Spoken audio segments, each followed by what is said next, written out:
Generation 8 has brought in players from many different backgrounds to defend and attack the games, and like a brigade of split personalities, every day in this generation is a fun tornado of comments to choose from.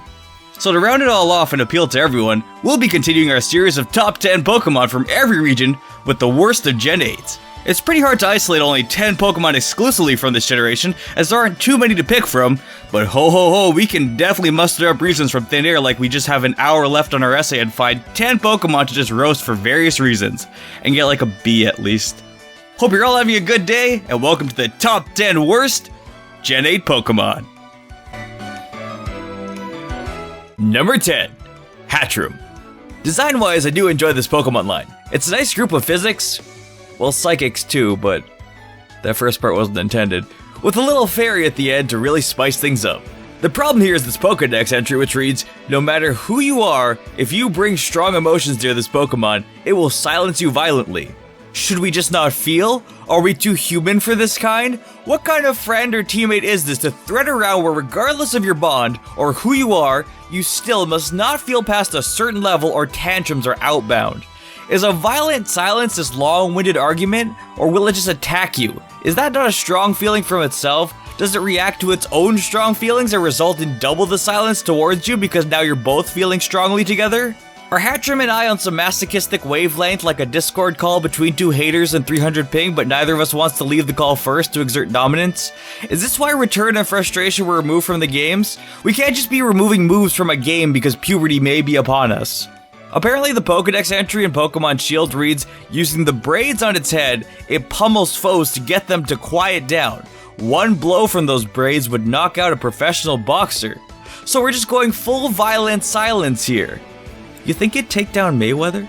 If your friendship meter with Hatchroom goes too high up, do you have to annoy it a little to get it back down to maybe just an acquaintance? Where's the line of no return here? At least when it evolves, Hatirni only emits strong powers to cause headaches to others, which I assume is already included but not mentioned with Hatchroom due to the emotional tiptoe you'll have to do around it and the Advil just not hitting the same. Number 9. Eskew. What? Did Stogener mate with a penguin in an igloo or something? It has two forms. Pingu goes and gets its head stuck in a freezer with two different ice trays. I could have put this in favorites, to be honest. I mean, come on, what do you want me to do? Hate on this thing? It's got enough problems as it is. Just put it in both. Worst, favorites, put it everywhere. Just plaster in every list on posters with skyscrapers making askew statues outside while men climbing mountains get on top and yodel out its name so it gets the attention it deserves. The front of it looks like a lighter color than the back, so I'm assuming it's just a mini fridge you can open with frosted potions and crystal revives. It's really not that bad of a Pokemon. I mean, they could have just put a regular black and white penguin in these games, but they went with black and white too and brought in a penguin with the Kyurem form. The ice form ability is kind of cool, and having it change to a nice face in battle can be rather appealing. I mean, it's another one of those standalone Pokemon you catch and is completed from there, but I think this one at least has enough humor added to it to where it's more enjoyable as an addition and doesn't feel like an incomplete Pokemon that necessarily needs an evolution. I think one of the problems lies in trying to make it an ice-type form switching sweeper, which doesn't always work the best, but at least it's funny to keep around. Number 8. Alright, Meowth, just remove it from the game. Just get it out of here. Don't want it. Don't want to see it near me. But you know what? Close it. Close the game. You're turning into Persiker? You're randomly a Steel? What happened to you? You went to Alola, got a tan, came back covered in lint and ditched Persian. I mean, we had this gracious little cat with an addiction to money that evolves into a real staple cat Pokemon of the first generation. It then turns into a darkened version, which is okay. It's a little more sly, has some fun details, moves over and turns into Garfield's cheeks with a body attached to it. But what is this? Is this the version of AZ in another dimension where he's been hunting for 3,000 years but he has growth problems and uses hair to make up for the lack of gut? If it is, I can tell you one thing. Floyd is not coming back. I mean, it's okay.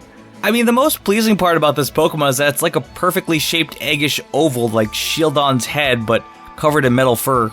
So it's got that going for it. However, that's it. Do you think the coin on its forehead changed from gold because it's now in debt? Even Alolan Meowth still has money and it's on perpetual vacation from the games. How did you get into debt? Just keep using payday at the wall. This is Pokemon, not capitalism. You don't have to wait 2 weeks. Just use up all the PP, go get your free healthcare and repeat. Inefficient use of resources given to you. Number 7. Phalanx. Isn't that a part of your body? Wiggler got out of its forest and decided to dress up in Pokemon. It's also another pure fighting type, which is weird, but if it's this huge Wailord snake and has some unique fighter animations, I can see it pull it off at the very least. I mean, it's like 9'10", so it's at least got that going for it. Might not be as well scaled in the game itself, but the imagination is tall to all, so I guess Phalanx is actually smaller even in that regard. This isn't a design I hate at all. The colors are there, it's got an okay look, I just don't get the full fighting. I mean, I know people are pulling up Wikipedia to comment reasons about the origins of its existence and why it is what it is without actually mentioning the comment was directly from Wikipedia and using the source sites at the bottom of the wiki page. However, it's another added Pokemon that gets chalked up to a hopeful evolution in the next generation, along with a list of about 50 or so more Pokemon, while Meowth is getting a new one and its third form. Phalanx isn't particularly strong either, and more in the middle stats-wise, but it's really missing out as it looks like it could have been an elite bug. Maybe it could have even been more legendary if it evolved into a more full, less paper-thin version of Centiskorch's Gintama the anime form. It's honestly a Pokemon halfway between Larvesta and Volcarona, but on its own, sitting there at the bus stop not realizing it's 10:36 and the bus is stopped at 9:45 because he lives in rural Arkansas or something. Phalanx definitely had a good starting point, but not the best finish for it to be a real challenge in this generation. But it could be remembered for being near the end of the Pokedex, where it's easier to scroll through and see the few obscure end picks a lot of generation Pokedexes have. Number 6. Morgrim. I enjoy Impidimp. I think Grimmsnarl is pretty good, even though I didn't include in the top 10 best Gen 8, maybe it'll grow on me a bit more. However, Morgrim is the middle of the pack evolution I wasn't the happiest with. The other two have more redeemable qualities, while Morgrim is the embodiment of teenage angst and Hot Topic having a sale. It really comes down to the fact that this is a Pokemon that has a Pokedex article written about it that when it gets down on all four as if to beg for forgiveness, it's actually trying to lure opponents in so that it can stab them with its spear-like hair. Okay there, that's what I needed. Another middle evolution Pokemon with internal issues.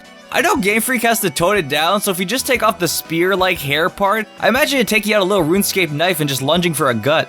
What happens when Morgrim meets Hatterene? Does it beg for forgiveness and that's far too much emotion for Hatterene that it has to violently silence it while Morgrim goes in for the next slice?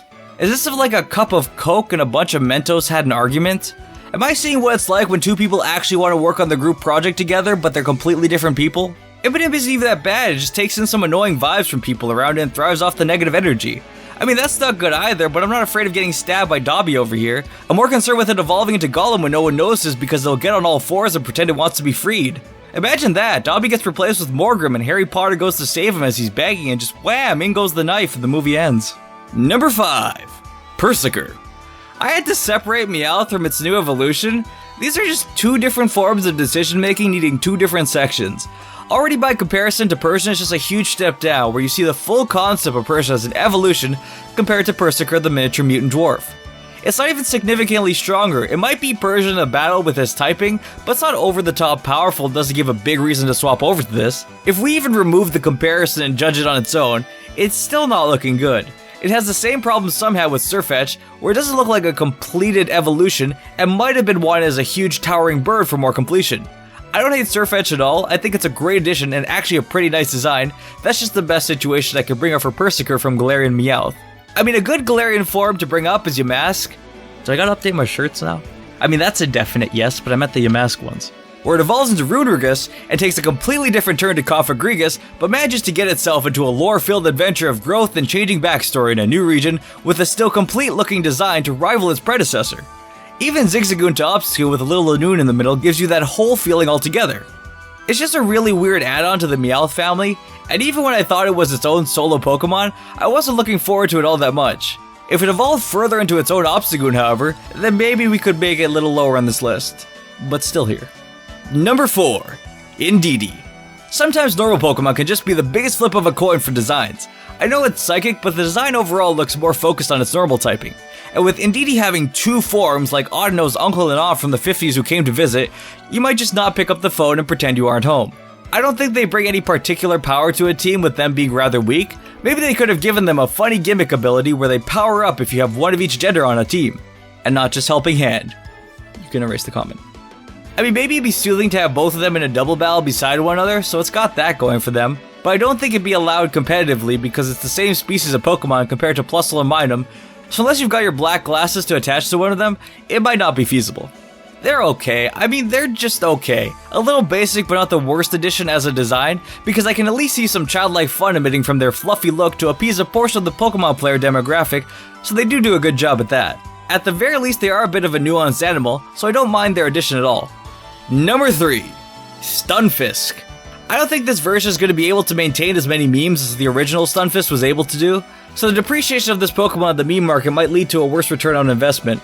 But hey, get those copy pastas ready. Maybe the bear trap will bring some new. The color scheme is just super random, black and green together, and the painted footsteps really just mean this Pokemon gets walked all over, so while it fits the lore, it might not make it the most reputable Pokemon. It kind of just lays there on the ground in Pokemon battles, barely able to be seen, and depends on if the camera pans over it at the right angle. But if I was the camera, I wouldn't. I don't think it would either. It's just there gnawing at your ankles for attention, and boy, someone's definitely gonna give it to it, so I guess it's off the list. You know, I kind of feel bad for it now that I said that. I'm sorry, Stunfisk. Pretty sure it's also one of the weakest Pokemon, so stats-wise, it won't be hammering home those victories. Number 2. Pincurchin. I personally don't mind Pokemon that are just one stage when they're good. This, however, is more of a Pokemon lacking that real background to give it a lasting impression. Like, Mimikyu has a good array of building blocks for our fan base with its integrated backstory, but this is just Pyukumuku 2 with no real benefit to the region itself. It has one of the lowest speeds in Galar, and is definitely a very weak Pokemon, and possibly one of the worst electric types in the game. Honestly, it looks pretty sad, so I feel bad for it, and I can definitely see people liking the Pokemon for how it looks, because it's not terribly bad looking. I just think it would have been better as a Galarian evolution for Quillfish, or something along those lines, and with a bigger model to suit that idea. Usually the small standalone Pokemon don't have as much going for it, but if you want to use one, you can name it Spike and it'll probably work well. At least it's not Bruxish, so it's got that going for it. Number 1. All 4 of these. Someone let a Pokemon Fusion ROM hack into Game Freak. That idea is fine, I'm okay with that, but every one of these looks like some kids show nightmare experience. Just put it all in worst, right into it. I mean, Arctovish is probably the best one. Maybe Dracovish? I don't know, we're just bobbing for dead apples here. What are Dracozalt and Arctozolt doing? Is this what bird flu looks like? I mean, I guess those are our 4 guardian deities protecting us from, well, themselves and SARS. But what's going on here? Is there some inbreeding facility in Galar that I missed? There's really no additional legendaries to add in as a trio or 4 of a kind, so I guess these have to do. It's like asking for legendary Pokemon, but we have to go with the legendaries we have left over at home. I mean, Zacian and Zamazenta are kinda like 4 Pokemon. You got them with their sword and shield and then without, so they have solid designs for all 4 forms. Wait, don't clip that and use that out of context. That was meant for the good legendaries, not the 4 horsemen of avian flu. I actually do like Zamazenta before and after the armor, so overall it's 4 good forms. And then you got these 4, which is like getting soap while trick-or-treating and then eating it out of spite. Like, yeah, sure, I'll accept these in my game, but you're gonna watch me eat this whole bar of Dove-sensitive skin. Did they really think it was a good idea to find 4 different diseases, mix them together piece by piece into Pokemon fossils? Oh, here's a cold, here's some flu, you get Ebola, and this one gets a cold, too. Like, on a scale of definitely number 1 to still number 1, but a little less, it's probably Arctovish at the top of the positive ranks, Dracovish a little lower, and then Dracozalt and Arctozolt just duking out at unmatched speeds, heading for the clear as day number 1 spot, but somehow they managed to not even cooperate on avoiding that and just dove straight in like a frozen whole chicken being dropped into a pool. I actually kind of feel bad for these 2 now. That's too much for them. What if they're just trying to have fun in the little oversized suits of dragon pajamas and ink glue pants? I have to start a GoFundMe for these guys now. Hello, sir, ma'am, would you like to hear the good news about Arc and Drac and donate some vibes? Hey, I already gave them some nicknames. We can instill some more friendly thoughts now. Well, thank you for watching. Please hit that like button and subscribe to see more, as it helps me out a ton. And if you're looking for those shirts I mentioned, just click the link in the description and you'll see them all there. Hope you're having a fantastic day and hope you enjoy our little video. Have a good one, and until next time, see you then.